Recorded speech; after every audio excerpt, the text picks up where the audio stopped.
Comment devenir libre financièrement et ne pas perdre sa vie à la gagner? Je suis Guillaume, cofondateur avec mon associé Christophe de la newsletter Ataraxia. La mission d'Ataraxia est d'aider un maximum de personnes à atteindre la liberté financière grâce à l'investissement, notamment immobilier. Nous avons lancé le podcast Au coin du feu pour partager les discussions que nous avons entre nous. Si vous souhaitez accélérer sur le chemin de la liberté financière, bienvenue avec nous au coin du feu.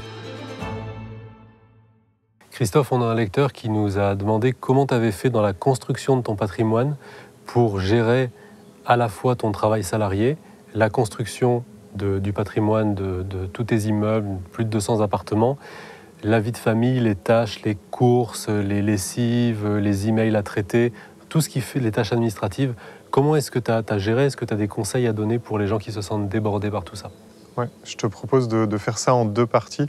Une partie de comment je l'ai géré à l'époque et comment je le gère maintenant ou comment je le gérerais si je devais recommencer, puisque ça va être deux versions quand même assez différentes. Je suis quelqu'un d'assez efficace dans ce que je fais, ça l'a toujours été, donc j'ai cette qualité-là et quelqu'un d'assez organisé.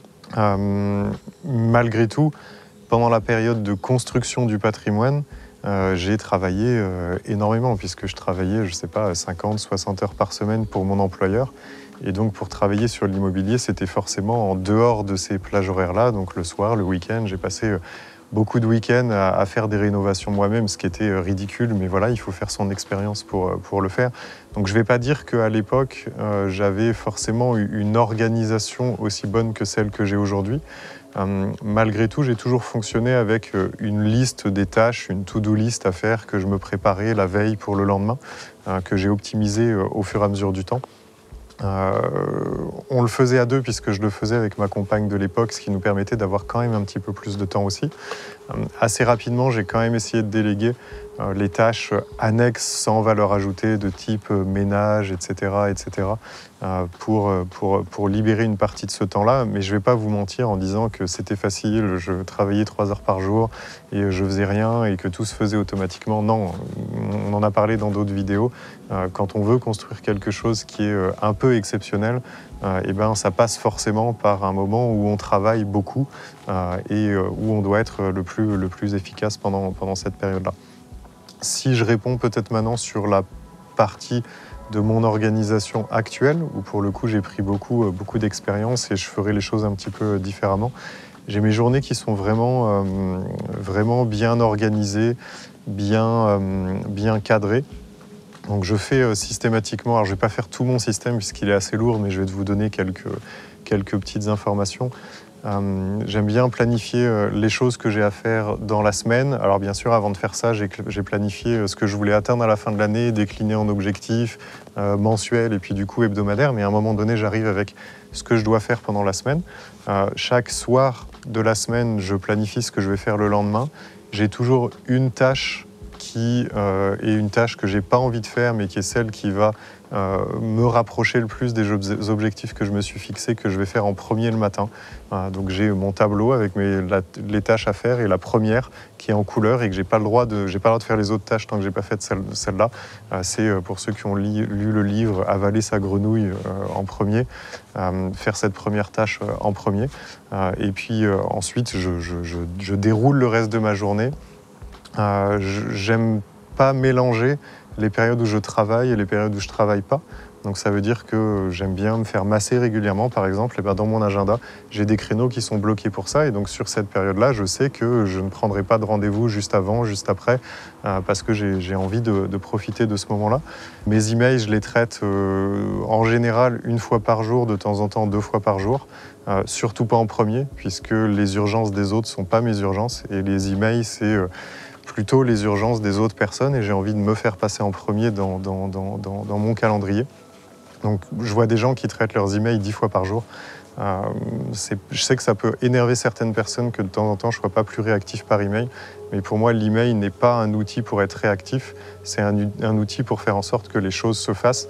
J'utilise d'autres choses avec les équipes, on utilise beaucoup WhatsApp ensemble par exemple, sur lequel je suis beaucoup plus réactif, puisque pour moi c'est là que seulement certaines personnes ont accès à ce canal-là, et du coup je sais qu'il faut que je sois réactif. Donc ne perdez pas trop de temps sur les emails. Autre trait qui énerve pas mal de monde, je réponds quasiment jamais au téléphone. puisque pareil, le téléphone, c'est quelque chose, je ne comprends pas qu'on s'en serve encore à notre époque de cette façon-là. C'est un outil génial pour échanger avec les gens, mais je ne prends jamais un appel à l'improviste, sauf si ça fait partie des 5 ou 10 personnes qui sont très importantes dans ma vie, parce que je sais que ça va être potentiellement une urgence à ce moment-là. Si je vois un appel de Guillaume à l'improviste, je vais y répondre immédiatement, quel que soit ce que je suis en train de faire. Pareil pour ma compagne, parce que je sais qu'il ne m'appelle jamais. Et donc s'il m'appelle, ça veut dire qu'il y a quelque chose d'important. Mais tous les autres appels, je n'écoute pas mon message de messagerie. Les personnes qui ont besoin de me contacter me contactent par email. On prend rendez-vous ensemble, on discute. Il y a un créneau très clair qui a été mis dans mon agenda pour parler avec eux. Point. Donc je pense que c'est quelque chose d'important de vraiment comprendre que on peut s'occuper avec les urgences de toutes les personnes qui sont autour de nous, où on peut décider qu'est-ce qui est urgent pour nous et qu'est-ce qui est important et sur quoi on veut travailler. J'essaye justement de classifier les choses que j'ai à faire entre les choses urgentes pour moi, les choses importantes, les choses non urgentes, les choses non importantes, et d'essayer de déléguer celles qui sont non urgentes, non importantes, par exemple. Qu'est-ce que je peux... Je ne sais pas si toi, Guillaume, tu as des choses à partager. Je sais que tu as pas mal de choses en commun. J'essaye de réfléchir dans les... Une dernière chose, après je te laisse rebondir. J'essaye de réfléchir, et ça c'est assez récent, j'aurais dû le faire beaucoup plus tôt. J'essaye de réfléchir et de valoriser mon temps et de me dire, ok, cette tâche, je pourrais la faire parce que je sais la faire, mais si je la déléguais, ça me permettrait... parce que mon temps vaut plus que ça, je pourrais la déléguer pour 10 ou 20 ou 30 euros par heure. Et dans ce cas-là, je fais le choix de la déléguer. Donc j'essaye de passer un certain nombre de mes actions dans ce filtre-là.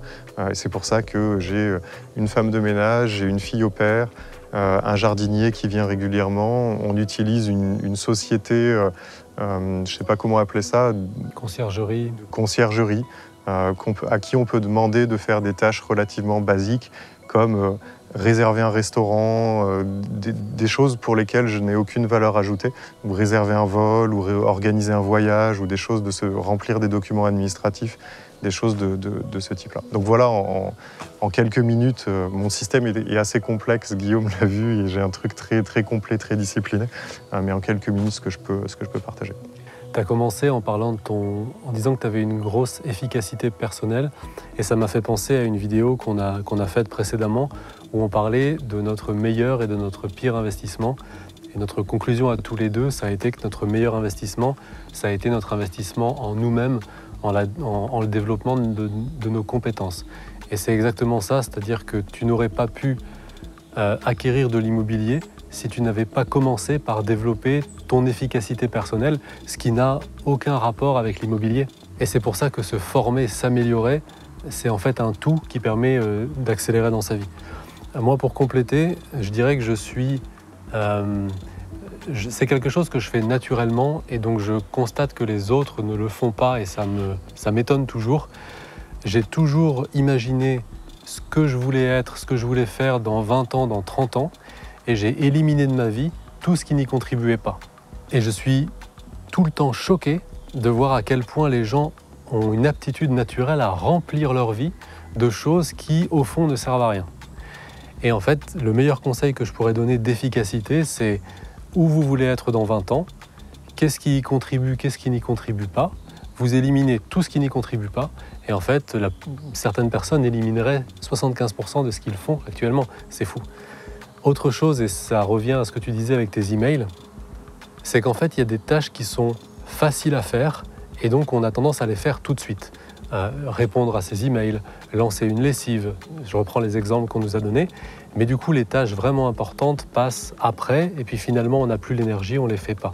Et c'est ça, le plus important, c'est de commencer par les tâches qui sont vraiment importantes, celles qui vont faire la différence à 20 ans, et de garder pour quand on aura plus de temps et plus d'énergie les tâches qui ne sont pas importantes, parce que du coup si on les rate, si on rate une lessive, si on rate un email, c'est pas très grave. Et la plupart des gens font en fait l'inverse, en commençant par faire tous les petits trucs qui traînent. Et puis par exemple l'investissement immobilier, ça vient le dimanche soir quand voilà, tout est rangé. Non, en fait c'est l'inverse qu'il faut faire. Pour continuer un petit peu sur cette thématique-là, moi j'aime bien lister la veille ce que je fais le lendemain, comme j'ai dit. Je vous ai parlé de la tâche la plus importante, je peux aller un tout petit peu plus loin et partager d'autres petites choses qui moi m'ont aidé, sans aller trop dans le détail. J'aime bien chaque jour essayer de m'exposer à quelque chose qui me fait peur. Donc ça veut dire que j'ai un fichier dans lequel que je remplis chaque soir pour le lendemain et j'ai une ligne qui est quelle est la peur que tu vas affronter demain. Et ce n'est pas forcément des très grosses choses, mais ça force tous les jours à se dire ok, qu'est-ce que je peux faire demain pour progresser un tout petit peu sur quelque chose où je ne suis pas compétent ou quelque chose qui me fait peur. Et si je m'améliore, vous connaissez tous les 1% par jour qui à la fin font des différences énormes, et bien si je m'améliore chaque jour un tout petit peu sur ces défauts-là, je deviens une personne qui est bien meilleure avec beaucoup moins de peur. J'essaye aussi chaque soir de me poser la question, qu'est-ce qui, dans ma journée, quelle est la tâche qui m'a rendu le plus fier ? Et d'essayer de me dire, voilà, j'ai fait une journée. Nos journées, elles peuvent passer très vite, ça peut être très routinier. Routinier, chez moi, n'est pas du tout un terme négatif. Mes journées sont en général très routinières parce qu'elles sont organisées de la même façon. Mais il y a beaucoup je tire beaucoup de plaisir dans cette routine qui est mise en place. Et j'essaye chaque soir de me dire, OK, quelle est la tâche qui m'a vraiment rendu fier, qui m'a vraiment fait avancer ? Et rien que de faire ces toutes petites choses-là qui prennent quelques minutes, ça permet de se mettre dans un état d'esprit qui est complètement différent par rapport à son travail, par rapport à ce qu'on a à faire, par rapport à sa charge mentale, comme on dit toujours, et par rapport aux journées qui vont venir. Il faut absolument planifier ces journées, les organiser et supprimer tout ce qui n'est pas important pour l'avenir. Et au contraire, remonter le plus possible tôt dans la journée les choses importantes. À mon avis, et je pense que c'est ton avis aussi, c'est la meilleure manière d'avancer. Ouais, c'est le fait de reprendre la main sur son temps. J'espère que cet épisode vous a plu. Si c'est le cas, n'hésitez pas à nous laisser un encouragement, une note ou un commentaire en fonction de la plateforme sur laquelle vous êtes. Et si ça n'est pas déjà fait, rejoignez notre newsletter Ataraxia, les informations se trouvent en description.